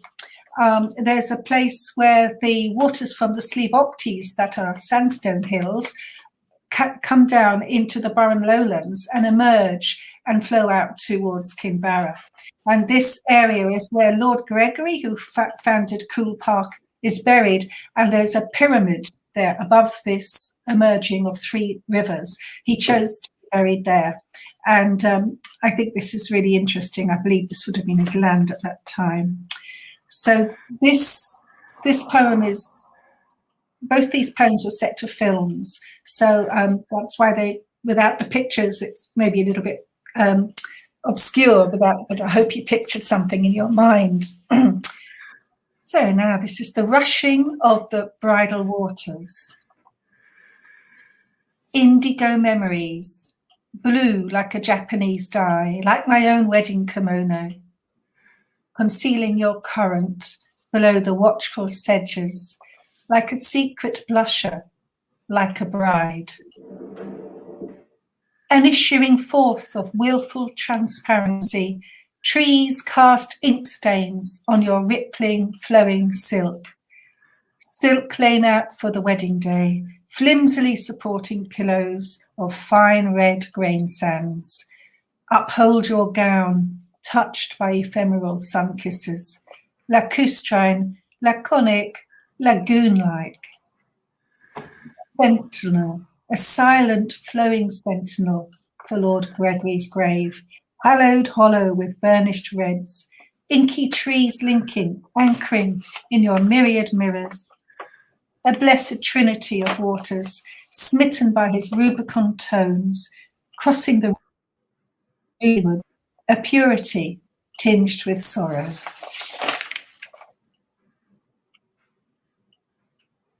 As shards of indelible ink, the nuptial ceremonials, the flushing of the original dyes, the indeterminacy of cuprous overtones reflect well within your copious weeping, the source of wild murmurings emerging to a beat of a wild, hidden heart deep below the land. Dark overtones mingle with the virginal red as all become the wheel of fortune, turning in now to the enclosing banks with their watchful prayers and whisperings. This is part 3, is Solar Sword. Solar Sword, down where the rivers merge and surge, their bruised waters oozing from some unforeseen gash in Gaia's limbs, carved by a sword, illumined, shimmering, quivering, quaking sword in source scabbard, dweller of the lower heavens, prenuptial sperm awaits hovering, a sword of honour for the bride, emissary of source above. So those are the 2 poems from, really, like one from the heart of the Burren, where the Dadanan still live and where the ancestral memory is very strong in the waterfalls and springs there. And the other one is from the edge of the Burren, where there's more of a human element, and it's very, very potent still there. And I'm very interested in this masculine and feminine merging, and I think when they do merge, there's harmony. So on the theme of wells, this, of course, many of you would know St. Bridget's Well in Liscannor, and that's a well that my grandmother, who was a storyteller, would often visit when she was able to, not so busy with her family. And you may have noticed that beside St. Bridget's Well, there's an obelisk, a very tall obelisk, in honour of the O'Brien, who was a landlord. And someone pointed out to me once that in Ireland before there were many, many standing stones beside the sacred wells.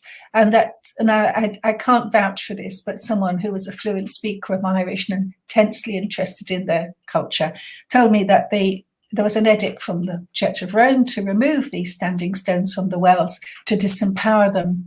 So I do know of some other holy wells in the Burren which have got standing stones beside them, which have, I can see the break in them, and they've been put back sometimes. So I think this is an interesting aspect, because for me, the well is the womb, the water, the feminine, and then there has the masculine pole. And I think often about the fact that St. Bridget's Well in Liscannor is so immensely popular in the folk heart of the nation, and it's probably the most famous well of all. And I think the fact that the obelisk is there beside it, erected for a man who was very much in awe of the landscape and very much ahead of his time in the 19th century, saying that the area, the cliffs of Moher, etc., should be a national treasure and a tourist destination. It didn't happen so much then, but it does now. So alchemically, now we're at that time of year when water binds with the fire. We've had the previous time before Imbolc leading up to, through the fire, to the birthing waters. And I feel very much so that the water kind of brings a stillness to that waits for the seed, which you saw maybe in my first poem, talking about the wedding ceremony between the water and the land. And I think too that it's a good time at Imbolc for a resolution, for action, because you have the merging of the two, and you have an opportunity now to make a wish to really create, for your wish to come true, and you to make it part of your ritual when you go to the well, perhaps.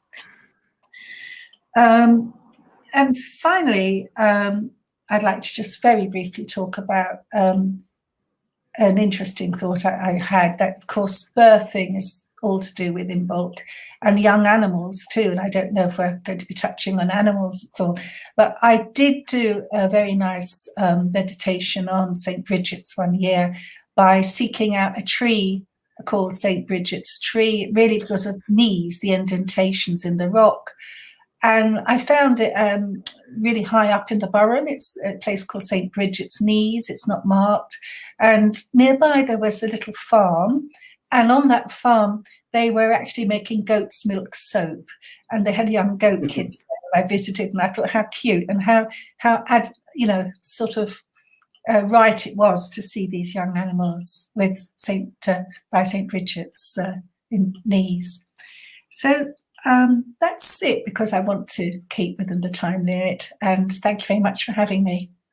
Yes, that was fabulous, Jackie. I just love your talk afterwards that rounded up the poems and brought it home, and the description of the well, and the interesting the imagery of the female of the well with the obelisk next to it. I'm glad you brought that up, bringing the balance on that. That was definitely a new dimension. Lovely to see you, and absolutely fabulous to see. I think one or two people they're complimenting here. Charlene Ray enjoying that, and Lenny. There we go. I love the Baron. There's a long response there. Magic poetry, great images. Definitely love the idea of the feminine, masculine, creating harmony, the whole yin and yang.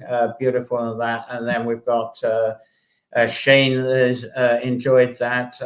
So it's absolutely fabulous. Lovely little extra today. So very grateful for that, and hope you'll stay on for a bit of panel time. Beautiful to see you.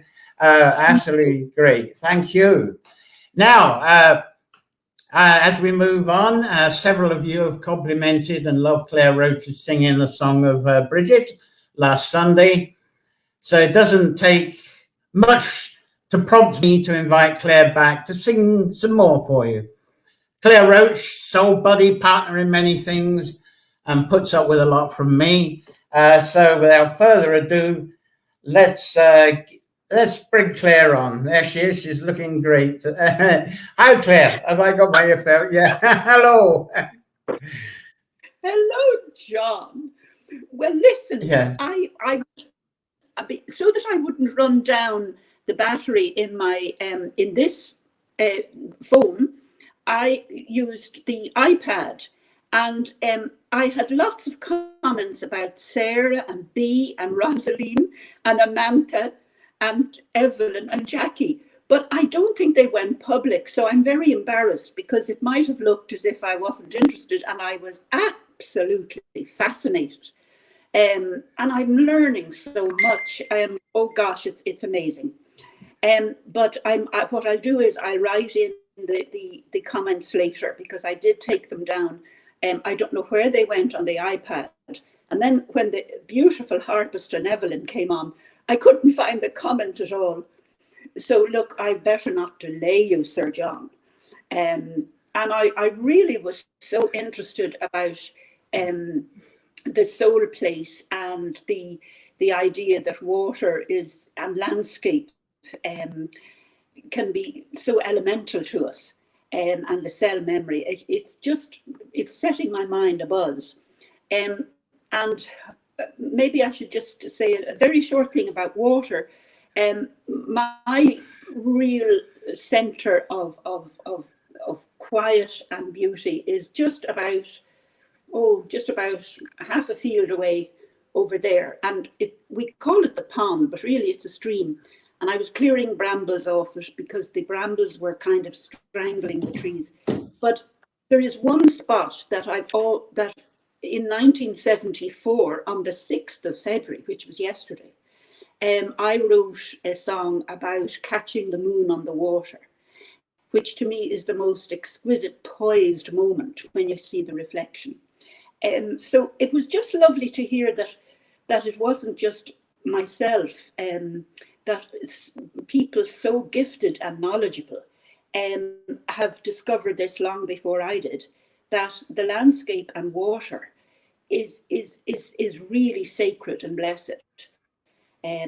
So without further ado, I would love to share this beautiful poem about the Lake Isle of Innisfree. And I love it so much. I believe that W.B. Yeats wrote this while he was in London. And I do hope that you like my setting. So I will carry on.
I hear lake water lapping with blossoms by the shore,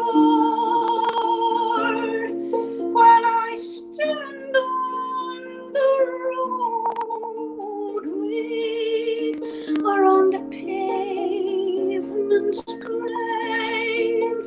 I hear it in the deep heart's core.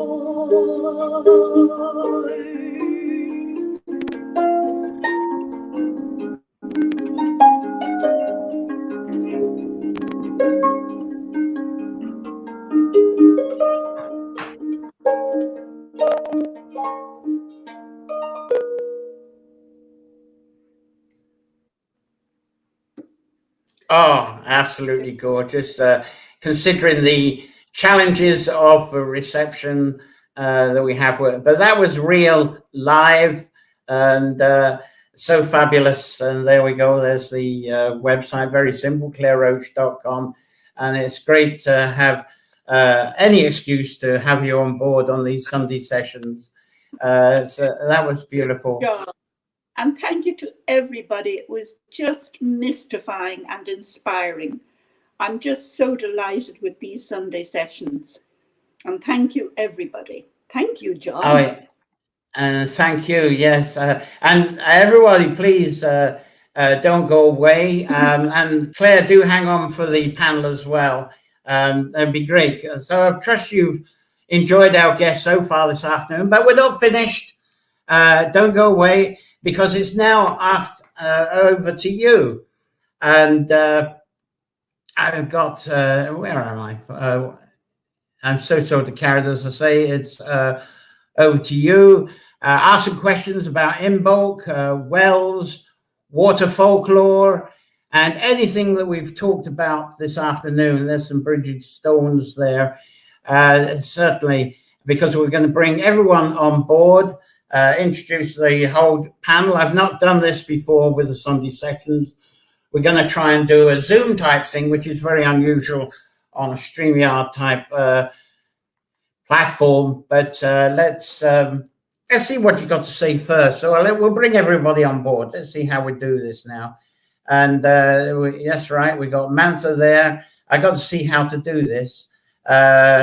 We got Jackie there. We got B there. Oh, guy, it sort of works itself out, doesn't it? Sarah is there. Who have we not? We got Rosalind. There we go. We got Claire there. And I got to work out, see what these buttons do. Oh, that sends you all over the place. All right. Absolutely brilliant. So this is going to be some learning for me. And we'll check on some current comments that's here. There's beautiful harp playing and singing from Shane Gadd, and Donna Johnson loved here, Claire, and there's Susie, Suzo there, and Charlene, of course. Thank you, and thank you, Lenny, for the compliment. Light outside, yes, we got about another hour and a half of light here, because I think Lenny's over there in the Netherlands, so it's probably getting dark there now. So thank you all. So this is your question time. Fire any questions, as I say, about wells, water, and the whole, as I say, this is the time when for me, I see the water coming down through the swallow holes. The whole stories are here is about the waters breaking, the turloughs coming up, and just like any kind of birth, the whole seeding, and beyond that, everything starts growing. So fire away your questions with this. Don't be scared. There's plenty of you there still. We can, as I say, this is supposed to stop at 4 o'clock, but keep this going as long as you're interested and as long as you're vibrant. I'm not going anywhere. And as Lenny says, we've got at least an hour and a half of daylight anyway here. So we're quite spoiled.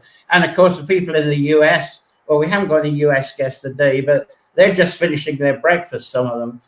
So that's wonderful. So I haven't got any, there isn't anyone come up with questions. So I like to kind of further on this whole idea that I find I love is this water of memory, because one of the things I always challenge people with is this whole, and we bring it up in Sunday sessions a lot, is changing the way of thinking from the linear. People refer to a lot of the scribing and the books. You sort of got linear stuff. You're talking about a beginning, an end, and a birth and a death, and the whole vision of everything changes when you actually think in terms of circles and spirals. And we mentioned a couple of weeks ago in Sunday sessions, just throw a stone in the water or skim stones, and you get all these circles that come and they go out and out and out. And this is what I see is the whole thing about water, and that it's lifeless. We think in terms of time, that there's a beginning and an end of time, and that, if we think about it, that's just a calibration invented by us humans for conveniences. We can build things because we learned how to deal with time, how to deal with distances, but they don't, to me, they don't exist. And that's what I feel with water, that once our temple body is done, our water rejoins it all. So I'd love to hear from some of you your feelings of that eternity of water. And right, who's going to go first on that one? Let's quickly get Sarah on there, because she kind of have an experience on this and now got to work out how to use the, I'll let you speak first. What do you think on that one, the life in the water, carrying life? A few words from you on that one, Sarah. Are you there? Hello. No, she's gone quiet. B, your thoughts on that one, B? Can I go later? Because I'm still right. I'm contemplating a bit. Right. I'm rehydrating. Right, let's get Amantha to warm us up on that one. Well, for me, you know, John, we grow in water. We grow in our mother's womb in water. We don't breathe for ourselves. We don't take in the air until after we're born, and so water is natural to us, and the whole understanding that, like you said, the water, when we die, you know, it goes back to source, but it goes back carrying all of our experiences within it. And so all the experiences that ever was and that ever is ingrained in every drop of water. It is an amazing concept to understand. Yeah, definitely wonderful. It's a big subject, as I say. It's one I really love coming back to over and over again on the Sunday sessions. Now, I'm going to change the subject a bit, because Evelyn, who you saw the video of earlier, she's here. And there's Evelyn. Hello, Evelyn. And let's have a few words from you. Hello, I'm absolutely delighted to be part of this. I'm up in Bhride as we speak, up at the shrine, and I love it up here because I'm all about I would say we need an evolution, not a revolution. So if we've got clean water, trees and bees, everything will be fine on the planet. And up here at Bhride there's this wonderful octagon, which is an amazing acoustic space. And actually to talk about water, and I was so delighted to see Sarah was on board there. So I've moved home here, having been away for 30 years. And then I met the wonderful Sarah at Loch Croom, because we have all of these, and I love it. It's all circles and spirals, and resonance and acoustic, and water holding memory. And I mean, my gift is music, is song. But we know that water actually, sound travels better in water than it does in the air. And with synaptics, we can show that, you know, when we send something of love, the forms in the water change. And we are. I love what we were just saying before. You know, we grow in water. Emotion, the moon, everything is within the water. I mean, we can live without food for 3 weeks, but we can't live without water. And you know, our tears, embiotic fluid, tears, the sea, the water, all of those things are all within that. And I think it's something so just so important. Now I know with vibration and sound, hence like whales, you know, the dolphins and whales, and how they can listen to each other from just across hundreds and hundreds of miles, because the frequency travels through that water. Hi. I would. It's so lovely to have you on board, Evelyn. After seeing the video, to actually see you in person is a real delight. The video went down very well, and it was very timely for its time.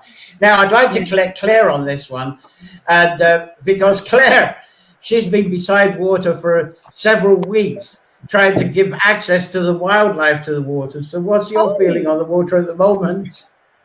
Are you there, Claire? Yes, I am, John. Can you hear me? Oh, yeah, definitely.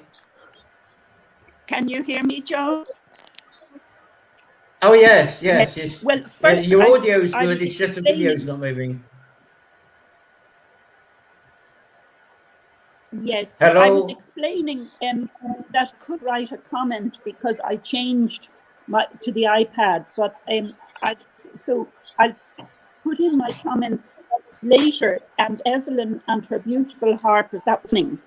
And just briefly about the water, only yesterday I heard that when Evelyn was saying about the 100 miles and asking to go more quietly, because it does actually noise pollution for fish of all things wouldn't have thought of. It does affect them.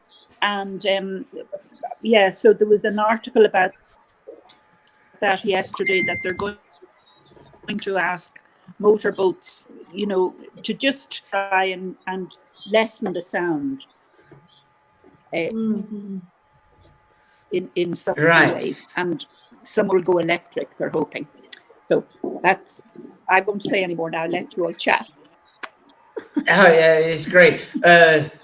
If you'd like to come back on with the iPhone, you might find the speed is a bit faster than on the iPad. Just a suggestion there. Thanks for that. Anyway, thanks, Claire. Lovely. Rosalind, life in water. Your take on it. Here.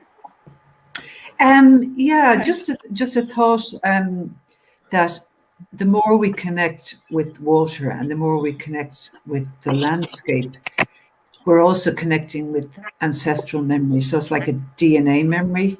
So what I found with working with some of the wells, there can actually be a lot of sadness in the landscape, because if you go back, particularly in Wicklow, with the 1798 rebellion, you were arrested if you went to a well, or there could have been tragedies where they didn't. After 1798, a lot of the traditions actually stopped. So my feeling is the more we connect with our bodies and the more we connect with the ground and we stay grounded, we're doing two things. We're healing our own ancestral memory, but we're also healing the landscape, and the landscape is healing us. So it's like a two-way communication. Yes. Yeah. Definitely. Now, let's find her. Jackie, I'd love to hear what you're going to. Let's go, Jackie. There we go, Jackie. Your thoughts on that? In response to you saying that you felt there was a link between, water and eternity. My way of seeing it is that water is what I call non-polarized. It's a non-polarized state of matter. So there isn't time in it. It's timeless. But when you come onto the land, it can be polarized.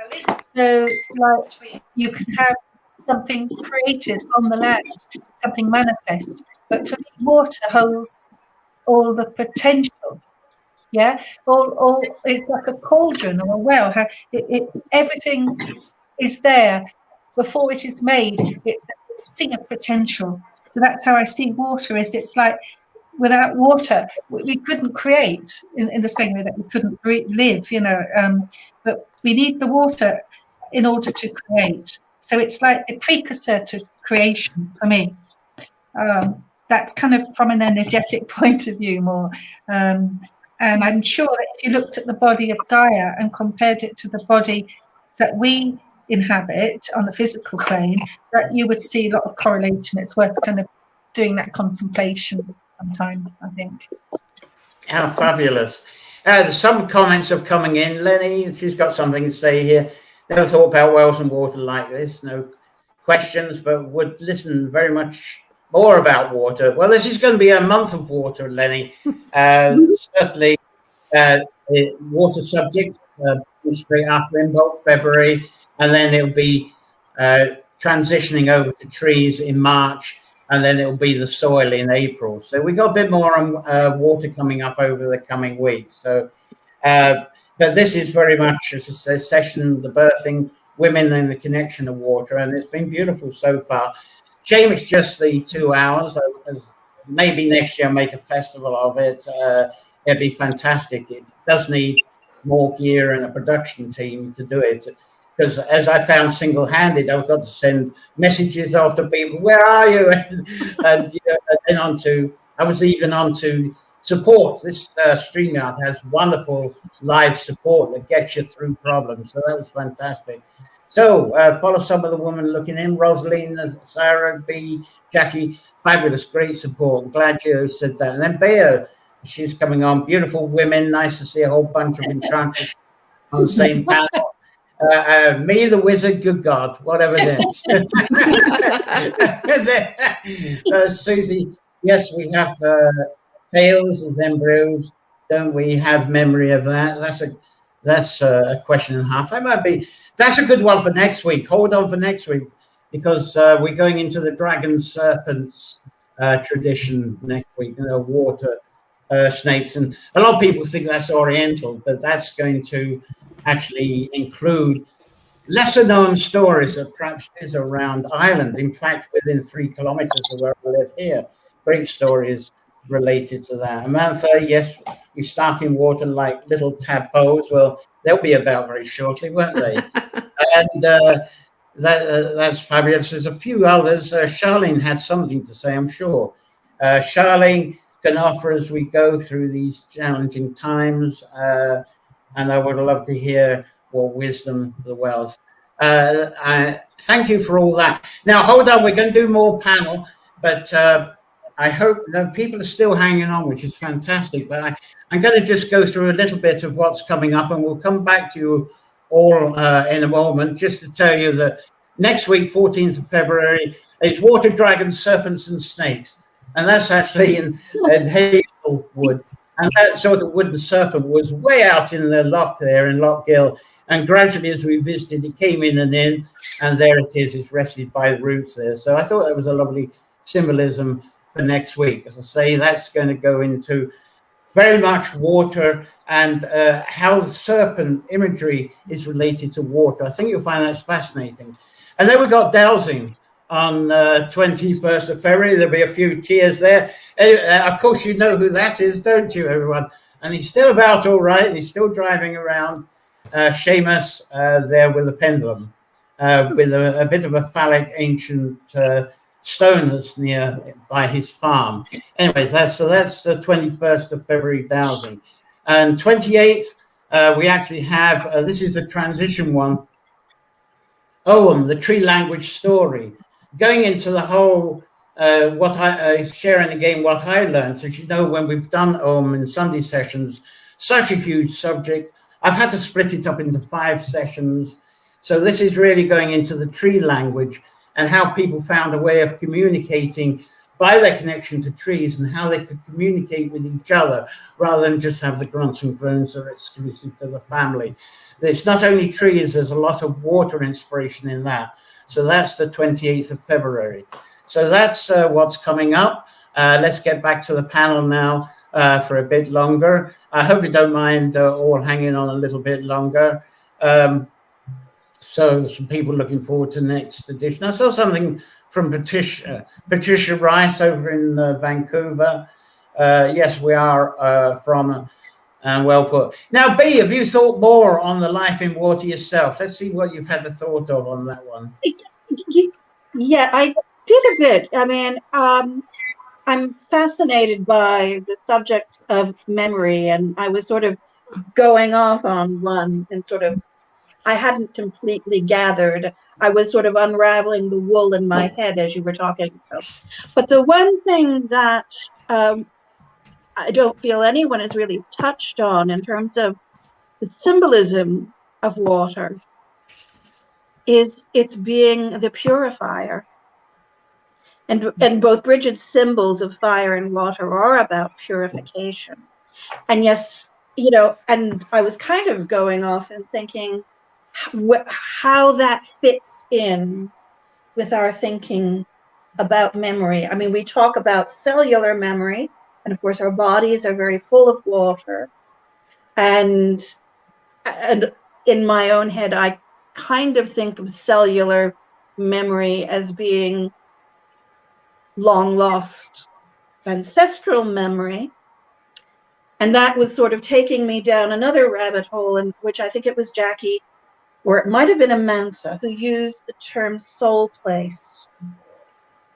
And, you know, and it was all kind of, it was this ball of yarn that was kind of unscanning in my brain about, you know, what is the connection with memory purification, forgetfulness, and remembering and swimming in the ocean of love. We often think of the mother as being the ocean of love. We dive into the ocean, we plumb the depths of the well. The well is often bottomless, which takes us into the eternity that came up in Jackie's poem. So, you know, I'm just sort of mulling away about all of the various strands of today, when you kind of caught me slightly off guard. And I still haven't pulled them all together. But on the other hand, I'm not the best at 4 o'clock in the afternoon. It's nearly nap time for me. Well, that was a lovely sum up there, B. And I think that's a good place to sort of close that. And thank, because we've got our live people that's kind of fading away now. But thank you all. You've all absolutely been amazing. Thanks again to our amazing guest today, Sarah Humble, Amantha Murphy, who's had to go off do other things, B. Smith, Rosalind Durkin, Gina McGarry wasn't here, unfortunately. Evelyn Burton, it was nice to get a little bit from her for a while. Lovely, vibrant. I loved her offering. Jackie Quealy there, fabulous. And of course, she's disappeared now, but a little bit from Claire Roach. So I would like to ask all of you to, this is going to be archived. It's all archived. And a lot of you are going to be watching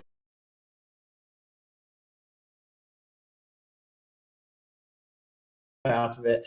And please keep commenting here if you're visiting us later. This has been the longest session we've done so far, but well worth it. Subscribe and click to the bell icons on both YouTube, Facebook, to be reminded of details of what's coming up at the next Sunday sessions.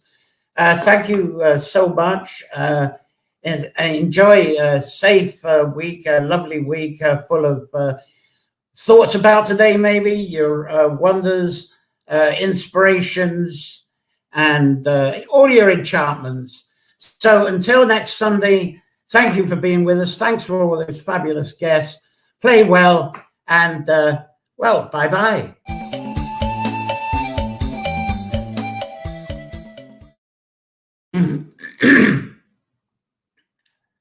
Right, so thank you all who are left. Whoops. Thank you all that's left among you. Yeah, great session. Thank you. We'll talk to you again. Thanks. Bye.